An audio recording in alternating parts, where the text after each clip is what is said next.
Hi, everybody. Welcome back to another episode of the South Texas Power Lunch. I'm here with Matt Wilbanks from RocketOption. Matt, thanks so much for being with us here today. Yeah, definitely. Thanks for having me. We're going to be talking about RocketOption and all the great things that Matt's got going on with connecting founders with fundraising. And we're also going to talk about something that I'm pretty passionate about because I see a lot more of it, about different ways you can finance your company, including revenue-based financing, which we'll get into. But before we do, Matt, what we always love to hear about on this show is tell us how you became a founder. Give us that founder's journey and that founder's story. Yeah, so I did not grow up thinking that I was going to be an entrepreneur someday. My family, generally speaking, we don't have an entrepreneur background, so I kind of fell backwards into it. I started my career at a company here in town, a bank here in town called World Savings. That doesn't exist anymore. It's been bought out several times. But I started there doing wholesale lending. I was working with mortgage brokers and loan officers, and they were sending us deals, and we were doing underwriting for them, and that's where I started. Rackspace here in town at that time was growing like crazy, and I had tons of friends that were starting to work there, and I followed them, went over to Rackspace, and and grew with Rackspace. It was the first exposure that I had to a venture-backed company that was growing like crazy. It was the first exposure I'd had to a culture like that, a culture in every respect, leadership, performance, everything. And I fell in love with it. I loved everything about it, how we were growing, the importance that we placed on things. It was so different than a regular corporate environment, so different. And so I grew with Rackspace, learned a lot with them. And at some point later on at Rackspace, started working with some other guys to start a social media team. This was not social media. What year is this? So this would have been 2010. 2010. 2000. So Facebook is what, 5 years old, essentially 5-6 years old, as far as making its prime. That's right. It's yeah. definitely not Meta, that's for sure. No, it's far from that. It's MySpace. We're just out of the MySpace. They were just page. out of the MySpace page. Did you have a MySpace page? Oh yeah, I had a MySpace page, of course, and it became disgusting, like everybody, customized with all the things. And very loud when you went to it with all the things and the music. GIFs in the background and everything else. Yep, I remember those. Yep. Facebook was early on. Twitter had just very recently launched. So social media was still pretty much in its infancy, and from a business perspective, brands were starting to become more active in social media. Everybody was starting to post content there, but it wasn't like we have today. There was no conversation. You didn't speak with a brand. It was one-way communication, just a marketing avenue purely versus Content a communication tool. Is how they looked at it. And so what we noticed was that we had, every so often, one of our customers would say something on Twitter. For some reason it was Twitter. They would say, Rackspace, something's wrong with my server, I need some help. And there were a handful of us that happened to be on Twitter and happened to be looking for mentions of Rackspace, and we would see it and reach out and offer to help. And so they approached us and they said, we got this idea. We think that if we were watching Twitter regularly, that we could help more customers. And that those customers that are reaching out for help and don't get it and eventually move on to another company, we think that we can retain those customers if we're just there, just there and providing support. So myself and a couple of other guys, we started this little team, and that's what we did. We watched Twitter for mentions of Rackspace, and we tried to be helpful. And that was an interesting job. There were very few other companies in the world that were responding to customers. And so we were meeting with other companies and telling them what we were doing and the effects that it was having. Somewhere along the way, we started running into challenges within our own team. Somebody would come in and say, I'm having this problem with my server. One of us would reply, and then that person might go out to lunch, and then the person would come back and say, hey, I'm still having this problem, and I might be looking at it now. And so I look at it and I say, oh, hi, I can help, what's up? But their experience is, well, now I'm talking to Rackspace twice. I've already asked that question. Right. We needed some way of being able to recognize this is a Rackspace customer. This is the problem they talked about before. We essentially needed a CRM for social media. Right. But that type of thing didn't exist back then. See. So we started building it. We couldn't buy it. We demoed tons of software out there for social media. There just wasn't a market for it yet. So we started building it. It became the thing that our team operated on. We had been talking with all these other companies about what we were doing, and some of those companies started reaching back out to Rackspace and saying, we've heard you guys have this software you're using internally. Can we buy it from you? And so our corporate development people came to us and they said, what are you guys doing? What is this thing? These companies want to buy it. What have you got here? That happened a number of times. And so that kind of sparked this idea of, we've got this thing that has value. We're getting value from it. Maybe we should spin this out and start a little company with it, see if we can do something. That idea kind of was bouncing back and around for, I don't know, a year, maybe 2 years. Eventually, that's what we did. We worked out a deal with Rackspace to spin the intellectual property out of the company to a completely separate entity outside of the Rackspace umbrella. They assigned us the IP. We raised a round of capital, and that was the beginning of Help Social. That was when I learned that I was an entrepreneur.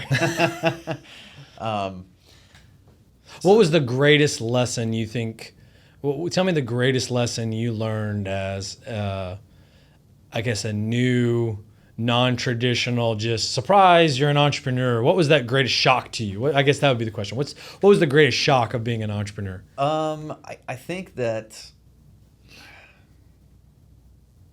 I don't think there was a single point where I said I have learned. Well, there wasn't a single point where there was like a light bulb moment where but looking back on it, I think the thing that early on I realized was that things are going to take twice as long and they're going to cost twice as much. That's true. And they'll make half as much money at the beginning. A lot of times. And so it was kind of that lesson of learning that you can come up with a great plan. As soon as you start getting into it, everything's going to change. And so whatever you're doing, it's how you respond to those changes. That reminds me of the quote that I'll just, badly summarize, which is, for a fight's great until you get punched in the face for the first time. And then that plan is completely gone. It's kind of like that. Sometimes it feels like being an entrepreneur. That's exactly what it is. That's 100% what it is. Things are going to change. And so building a business, running a startup, all the different things inside of that, it's all about how do you handle all these little changes while keeping your eye on that point somewhere in the future that you're trying to get to. So, we talked beforehand. Share a little bit about the challenges you had as far as where your time was spent. I'm assuming back in when you guys were with Rackspace, your percentage of time was customer acquisition or making sure your customer Rackspace was happy with the product, talking about the product. How did that shift as far as your time allocation when you became the founder now of this spinoff? Yeah, this actually is something else that I learned that was totally unexpected. And every first-time founder would identify with this. It's that in any entrepreneur, any first-time founder, you've got this idea in your head of this thing that you want to build, and you've got some dream of what the outcome is going to look like somewhere down the road. And that's what you want to do. You want to spend your time building this thing and making it look the way that you thought it was going to look. Mm-hmm. What you realize, though, is that you start building this thing, and all of these different things have to be handed off to other people. A lot of your time as a CEO founder is spent in the organizational side of making sure the entity exists so that your dream can go get built. Right. And for a startup that's raising capital, a lot of that time is spent raising capital. It's working with investors, it's making sure the business is funded so that the thing can exist and grow and do what it's supposed to do. That was something that I had not expected. I thought that my time would be spent operating in sales, that it would be spent helping with product development. I don't write code, but on the learning from our customers, what do we need to build? Right. And there was definitely time that I spent doing all of those different things and wearing just about every different hat in the business. But for sure, the largest chunk of my time on any one thing was definitely spent in the fundraising seat. And maybe explain a little bit in detail. I mean, the way, in talking with clients and about how this, typically works at an early stage is you've got your burn rate, you've got your runway. Yeah. And I've heard some stories where literally the stress of looking at your balance sheet and your income statement, showing those expenses and everything else become somewhat of a pressure, really, and stress, that as opposed to what people think is this amazing, sexy journey of, going off and throwing a pitch deck and somebody writing you $1 million of checks, and then you go back to it. Explain a little bit about the reality of fundraising. Well, so so it starts out, for most people, you have no idea where to start. You don't know who to talk to. You don't have a network of investors. For a lot of people, it starts with friends and family. You've got some kind of cash that you pulled in from mom and dad and grandpa and uncles and your friend down the street, and it may start with that. But so most people don't know where to start. They're looking for introductions. They don't know what to say. We were fortunate in that we did have a starting point because of Rackspace. Our little social media team was kind of this little experimental black box thing. We reported directly to our president of Rackspace at one time, the CEO another time. We were very well connected. We had good relationships with the leaders at Rackspace. We were fortunate and blessed by that because they were able to introduce us to other people. Sure. That was great. That was a great start, the introductions, but I had no idea what to say. I didn't know what a pitch deck was. The president of Rackspace at the time was kind of mentoring me through this, and when we're just barely getting started, he asked me to go put together a pitch deck. Yep. And he was going to introduce me to a few people, and I could, go pitch and see where this thing would go. And I put together what I thought was a pitch deck. And I met up with him and said, well, here it is. What do you think? And he was like, I think you need some help putting a pitch deck together. So he introduced me to a guy that helped me do that. Yeah. That exercise actually became a good way for a first-time founder to start meeting venture capitalists and angel investors. And my ask was always the same. It was, we're raising money for this startup. This is my first time doing this. I really don't know how to raise money. You're doing this all the time. Can you take a look at this pitch deck and just tell me what's wrong with it? The feedback. Right. That's a great way to do it. Give me some feedback. Yep. And a lot of those conversations would either turn into, well, it was all good feedback. It was all helpful. It helped me to build a pitch deck and continue to improve it. But a lot of them turned into introductions to other people. Right. And a good number of them turned into investments ultimately.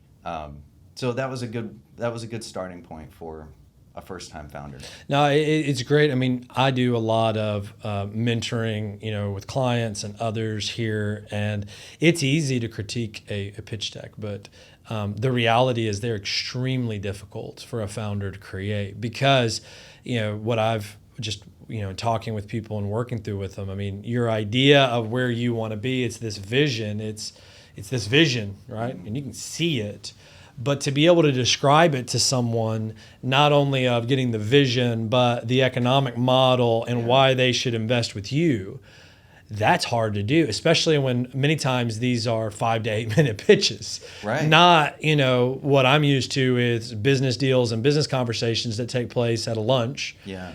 for an hour and a half or a dinner, right? They are longer, these are longer detailed conversations. That's not what happens in a lot of the startup world as far as that initial pitch to get them going. That is definitely part of it. Is as a first-time founder, you're learning how to communicate your vision, and how do you get from here to there, and all of those things that you've never done before that you're trying to explain. This is how we're going to do it. Right. But you should be explaining it to somebody from the investor's point of view, and as a first-time founder, most likely you have never invested in another startup. That's right. You don't know what they're looking for. You don't know what they care about. You don't know what they're hearing from other startups, other founders. Right. So, you're trying to figure out, how do I talk about this myself? And you have no idea how to talk about it from the investor's point of view. It's hard. So let me ask you this. So you've already given what I think is great advice on getting, critical feedback as opposed to making the hard ask at the beginning. It's easier to make that, hey, would you mind giving me some feedback about this pitch deck versus would you invest? Those are two very different questions, but they lead to better results both in the pitch deck and also, as you said, to the actual funding. What are some other critical lessons you learned on just fundraising fundamentals, I would say? Do you have a couple of tips on that? Yeah, so one of the things is that you almost never want to stop fundraising.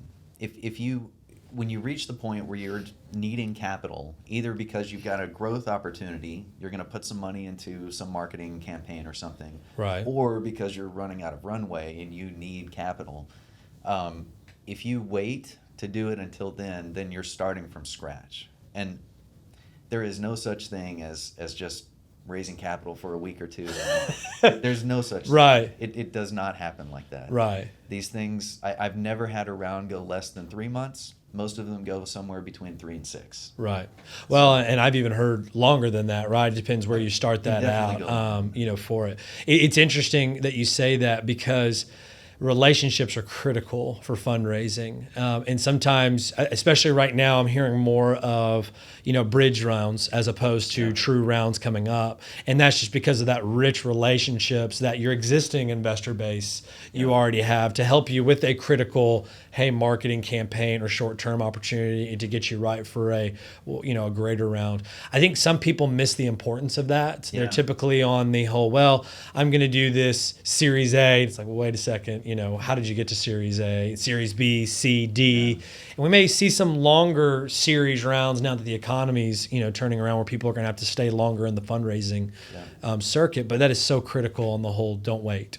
You have to be building relationships. You have to be networking. You have to be providing updates. It's not a thing where you raise your capital and everything closes, right, all the checks are in the bank, and you say, okay, we're done. Yeah. No, you're not done. That's you're starting right. the next round right the next day. That's right. I think that's critical. Tell me about how does a founder maximize their fundraising time? Like how you had shared, that there is, when you look back at your time, the percentage of your time fundraising was shocking. Well, what are some tips for founders to really maximize their fundraising time so that way maybe they do have more time for the fundamentals, for culture, for those type of things? Yeah. So one thing is to not stop, be networking, providing updates to those people that you've been meeting. That becomes really key, because when you get to the point where you and your board decide, okay, we're going to raise another X round of capital, then you can go back to those people. They're already familiar with the business. You're not having to put together a pitch deck to pitch them on something new. Right. It's more of okay, our board has decided we're going to do this. Would you like to participate? It's more of an update now. Right. So that is okay. That will maximize your time. Another thing is the diligence process. If you are unorganized with your documents, with your financial statements, if you haven't started putting that stuff together, that is going to take forever. You can have all the investors completely bought in, ready to cut you a check.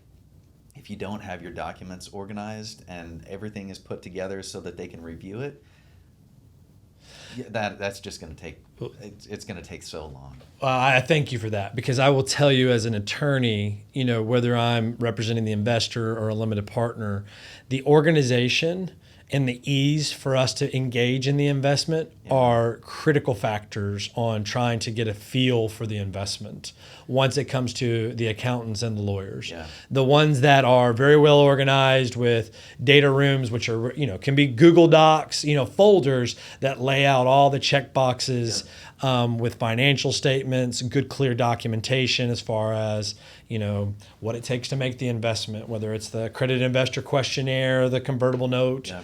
All those things, really, you want to make it as easy as possible. Once you've already done the hard work to get the verbal commitment of the investment, I see a lot of deals die after the business deal is done because of that disorganization and gaps, glaring gaps that advisors like myself have to flag for our clients to say, hey, this may not be a safe bet for you because of all these issues. So I'm glad you bring that up. Totally kills the momentum of the deal, and can even give some doubt to the investor of, how good of an investment can this be if they're not even organized enough to be able to turn some simple P&L documents over. Right. Get that stuff together early before you start fundraising. Yep. Before you kick off officially raising a round. And Google what is a data room for investment. I mean, there are tons of resources out there that say, hey, here's the folders you should use. Here's what investors are looking for. It really does, make all the difference in those. In a sales process for selling your product, you don't want to reach a point where the prospect asks you for something and you're taking forever to put it together. Right. You want to get it back to them really quickly. Close the deal. Keep the momentum Yeah, going. You got to close. Same way with this. There's great salespeople that couldn't close and they're pretty much worthless. Same sort of thing. So let's talk about RocketOption. So we're at Hope Social, working through all that, getting a lot of lessons learned. How do we get from Hope Social to RocketOption? Talk about that part. So with Help Social, we raised capital 6 different times over the course of a little more than 6 years. Ultimately, we didn't have the dream outcome that we wanted from this from this venture. Learned a ton. So we took that, and a friend of mine is running a startup out of Houston. Okay. They wanted some help building a sales and marketing program to go from Series A to Series B. Okay. So after Help Social, I joined them as CMO. We closed the Series A. We raised a bridge round. We got into the B round. And what I noticed, during my time with them, I was reading back through all these different notebooks, Moleskine notebooks I've been taking notes in for forever. Reading back through all these things, and I noticed how much of my time was spent in fundraising. With Help Social, it was alarming to me. Reading back through all of these things, I estimated that it was something like a third of all of my time was spent fundraising or activities that were related to fundraising. Right. With the other company that I joined, it was the same. I saw the two founders doing the same thing. My time as CMO was also involved in it, helping with the pitch deck, being in the pitches. It takes so much time. What I noticed was what every founder feels is nobody likes fundraising. Nobody likes it. It is absolutely necessary. You need capital to run the business, but nobody likes it. You want to work on this little thing that you're trying to build. Right. And you want all of your time invested into whatever activities you enjoy doing. That's where you want your time to go. And you just can't put all your time there. So I kept thinking back to my own experiences of raising capital, and the most time in raising capital or the most time-consuming part of raising capital for me was always figuring out who are the investors that my business is a good fit for at this time. Okay. I wanted to be able to. I wanted to be able to go to some place like an Expedia.com and put in my information and say, And then get a "Ooh," matchmaking. Yeah. Almost sounds like Match.com. Well, I mean, you could use that example too. Like, am I swiping right or left on this investor? Are they swiping right or left? That's on me? right. Oh, we have a match. That's I thought, because I started in the banking world. Right. And if somebody wants a mortgage for a house, you fill out an application, and the bank's underwriters look at it, and they say, yes, we'll do it, or no, we won't. Or they shop it, Or right? they Or shop it some around, right. you got a lot of people that'll shop those, based upon those profiles to the underwriters they know that will take it. Exactly. So it seemed like there should be some kind of resource where you could go and put in your business metrics and get a sense for, this firm is going to be a waste of time for you. Don't talk to them. Right. These guys over here, they're a good fit. You've still got to do your work. You've got to go pitch and you've got to do that stuff. Right. But they will invest in startups that look like yours. Mm-hmm. There was nothing like that out there. AngelList.co, there's a whole bunch of marketplace type places that exist that is supposed to help with that. Right. I never found that they saved me any time. Hmm. I might meet an investor just because I'm on that network, but it doesn't necessarily mean that I'm a good match for that investor. It just happened to be a relationship versus a, one that was going to result in money. That's right. Got it. So I started thinking back to my beginnings in the mortgage industry, and I thought, well, what if I took that idea of collecting metrics, underwriting guidelines from people who are lending money, investing money, what if I just put that together in a service myself and created that? Would that be something that, well, one, could it even work? Right. And then would that be something that other people would want? Okay. For myself, I would want it. Sure. If I could put in my metrics and see, here's who I can get a loan from or investment from. So I kicked, the idea was rolling around in the back of my head for forever. And it was as we were getting into the B round with this other company that I joined, that I decided I got to do something with this. It's ridiculous how much time we're spending on all these different activities. So I started building it, started putting it together. It launched in beta January 1st of this year. Congratulations. Yeah, thanks. Launched in beta. For the first quarter of this year, the entire goal was really just two things. It was, how do people respond to the idea? Mm-hmm. Do people want this? I think people would want this, but do they? Is there any response to it? And then two, if they do want it, if it's something that's viable, I need to try to break it. What are the things that I haven't thought of? What are the things in the processes that are not going to scale when I start advertising? I've got to try to break it. So let me ask you this, because that's a fascinating. I know that's a rack space type mentality as well of innovation, that you've got to be okay with breaking impact. You got to try to break it because that's what makes it better. Tell me about that though. You just say that so casually, whereas most people are like, whoa, I don't want to break it. That's my baby. What makes you want to break it? Like, give some more mindset about why break in a beta. Why do you try to force it to break? Well, so you could look at it from one perspective on money that you're going to invest into marketing. When you start doing that, you want those dollars to go as far as they can. Mm-hmm. And when you start into marketing starts with lots of tests. Right. There's going to be things that don't work out. Mm-hmm. Most things probably are not going to work out. Eventually you find something that starts working and you put more money into that. But you want that environment to be something where you have confidence in the product, you have confidence in the user experience, even if it's a minimum viable product. Right. It could be very, very limited on the feature set, but the feature set you have, you want that experience to be something that you could sell repeatedly over and over. So when you start investing in marketing dollars, you're looking at what is working from a marketing standpoint, not what is working also from the product standpoint. Right. If you're not making sales, you want to know you've got a product that is scalable and sellable that people want. Right. there's something that's off on the marketing side. Yeah, a lot of times working through that with people, it really comes back to just process and bottlenecks. If you got to have a control. And so if your bottleneck is your actual deliverable, then you can put as much as you want to on the marketing side, and you'll break it at that point in time that you really do need to have not just conversions, but actual delivery.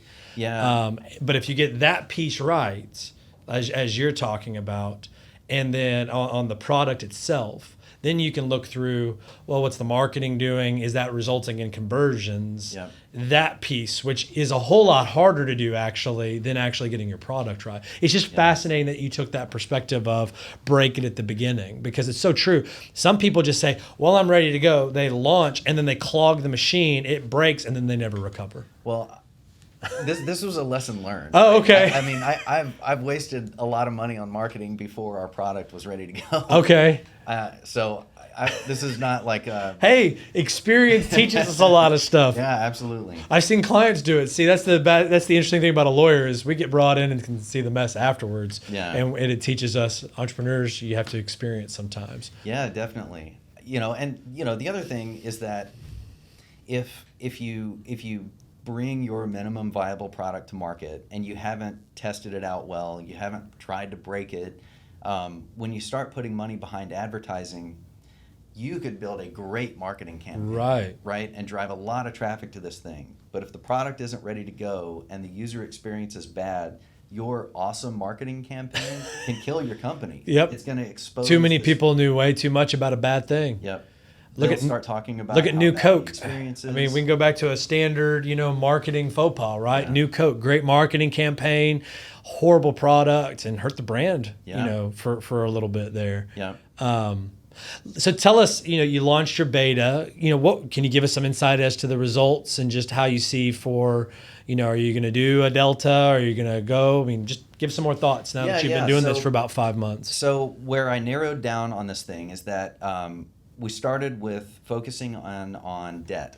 So we're working with a specialized type of lender in the venture world that lends to software as a service startups, predominantly software as a service. And so what I did is I worked with each one of those on what their underwriting guidelines are, what are those most important qualifications, put those in a database, and then built a system around it so that when you put in your business metrics, the results you get back show which of those lenders you qualify for. Okay. One of the things that I wanted to understand was in the application, simple things. Am I getting the answers that I want to the questions? Sure. So I had one question in particular where 100% of the people that filled out the application answered it wrong. Based on what you were trying to capture. Based on what I was trying to capture. So I knew I'm asking this question wrong. Yeah. They don't understand what I'm trying to get. Right. So I had to change that up. I needed to understand there were certain pieces in this that I was going to do manually up front. And manual doesn't scale. Correct. But up front, I needed to be able to do it. It does scale, but it's very expensive. It's very expensive. That's true. You could hire a whole bunch of people to That's right. doing it manually. So I needed to know if I'm doing this manually, is this system that after everything runs through the system and all the checks are made, is it working right? Right. What's going to happen when a lot of people start going through this? Right. What happens when they answer the question wrong and I've got it fully automated and they kick the results back? Are they going to be right? Mm-hmm. So it was a lot of that stuff. It was figuring out, trying to give myself an opportunity to figure out things that I hadn't thought of, things that I didn't know. And so after a quarter of testing, I was able to break it. I was able to learn a whole lot about where I can improve the user experience. And so where it's at right now, it's still up and running. It's live. People can use it now at rocketoption.io. But the automation on the backside is being enhanced a little bit. Okay. The manual pieces are being pulled out. I've got another 2, maybe 3 weeks of finishing that out. And and the new backend will be launched. It'll be fully automated. I've got an SLA on the response time on the results of less than 24 hours. Great. So you apply, you get an email back in less than 24 hours. This will be less than 60 seconds.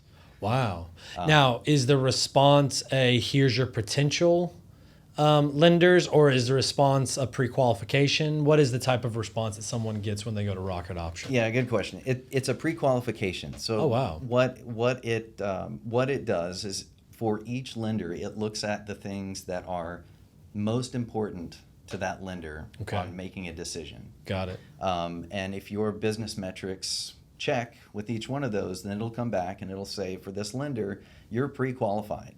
If you go through the diligence process with them and everything checks out, most likely you're going to get a loan from them. Okay. It's not a guarantee to lend. Right. It's a pre-qualification, right? Sure. But it'll tell you, what I wanted this thing to be was, should I waste my time talking to this lender or not? Okay. And one of the things that I found through the testing was that for the people that didn't qualify, their business metrics didn't meet any of the lender qualifications yet, the response they got back was, sorry, it didn't qualify, and here's why. Okay. And the feedback that I got was that, they were disappointed, of course, they didn't qualify for a loan, but the response they got was almost like a set of instructions. Gap analysis here. These are the areas I need to focus on with my business. Got it. If I want to be able to go get a loan, then I need to improve in this area.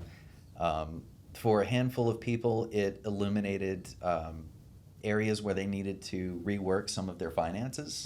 They didn't realize there were some errors in some of the ways they had things organized. Okay. So there was a lot of things that they were able to learn from going through this process.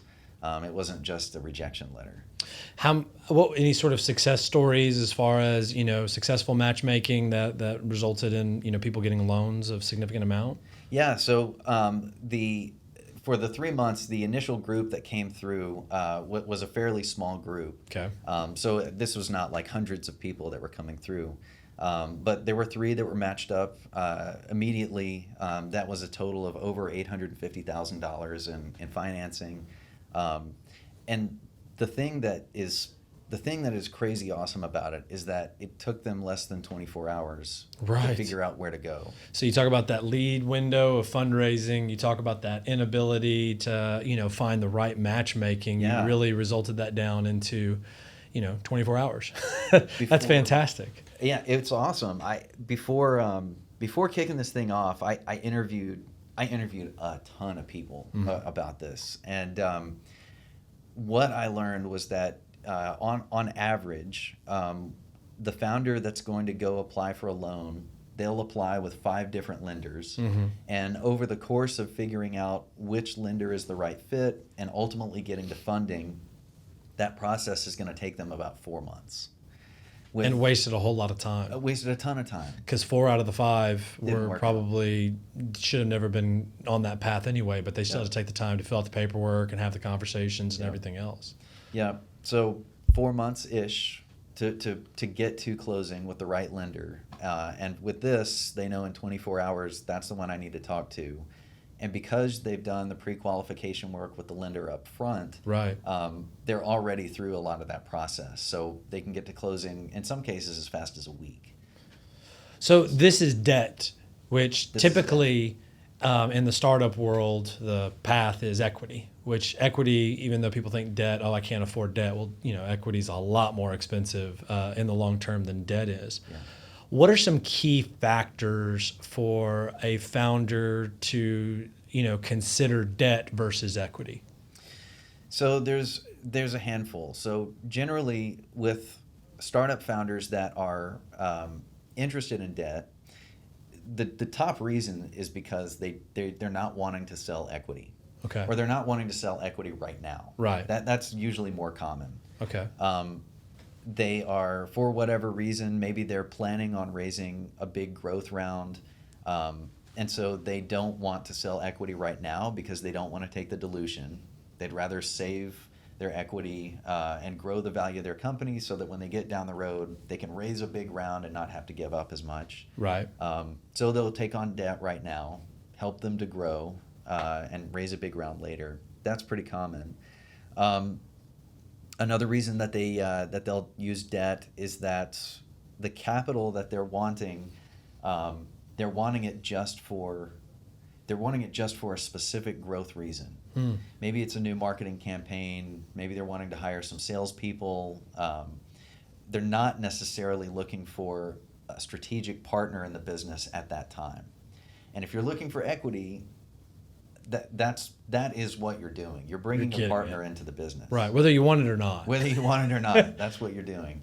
And there are times where a founder may say, I know that I'm going to need to raise big rounds of capital later on, and I've never done that before, and I want somebody in the business to help guide me through that. Or maybe I want somebody in the business to help me make introductions so that I can do that. So I'm going to choose to raise on equity with the right investor because I want that strategic guidance. I want that help. That's a great reason to use equity. For debt, you're not looking for a partner. You're not looking for guidance. You're looking for cash. Right. And so that's the other reason why they would typically go for debt. Well, and let's talk about too. There's a lot of different other, I would say, alternatives to that traditional equity fundraising, even traditional debt for funding. Let's talk a little bit about revenue-based agreements, revenue-based financing. Yep. What are some key considerations for a founder to determine, is that something that's an available alternative to funding for them? Yeah, so revenue-based financing is a really great, relatively new option. The use of it has grown tremendously over the last 5 years. It wouldn't surprise me going into the next couple of years with what's happening in our market now, right? If more of the venture and growth funds didn't start offering that. I bet they will. So if you're a founder and you're thinking about this as an option, revenue-based financing becomes an option when you've got consistent revenue. And you have lenders that provide this that will go as low as $10,000 a month in revenue. If you're below that, then you're not going to qualify. Right. Generally, you want to be higher than $10,000. Some of the options don't open up until you're closer to $1 million in annual recurring revenue. But if you're 10,000 or more, your revenue is growing, customer churn is relatively low, then you're probably a good candidate. There's other things that they'll look at, gross margin. We don't have to get into calculations for all of that, but the lenders will look at, are you actually making money on the unit of product that you're selling? Right. That's not to say that burn rate, your expenses could be equal to your revenue. It could be higher than your revenue. That's okay with a lot of lenders. Because they also understand you're in a growth mode, and so you're going to have that. And so, for these revenue-based agreements, you typically see them taking a percentage of revenue over a period of time until the loan plus interest or plus some sort of hurdle return is met. Has that been your experience with those type of arrangements? Yeah, the cool thing about revenue-based financing, the reason why it's become so popular is because it's flexible based on how your revenue moves. So you're approved for some loan amount. Most of the lenders will give you the option of taking the full amount or part of it, just based on your need. However much you take, they will say, we want you to give us this percentage each month of your recurring revenue that comes back in to pay for it. If your revenue is higher this month, then that percentage is going to be a larger dollar amount, so it's going to pay the loan down faster. Right. If your revenues this month are much smaller, then the amount of dollars that you're giving out is much smaller. So versus a traditional loan where you have a flat fixed payment, if your revenue drops, you still you have find that. yourself in some trouble fast. That's right.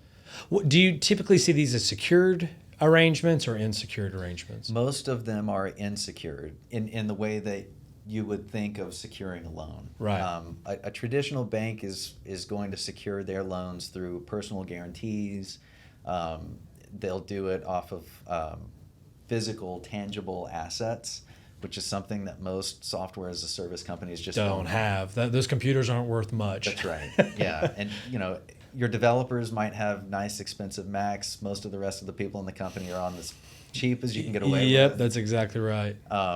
Yeah, so there's barely any tangible physical assets to collateralize. The founders that do get a loan from some business bank are usually having to give a personal guarantee. Right. Often they are using their home, equity in their home as collateral. Yep.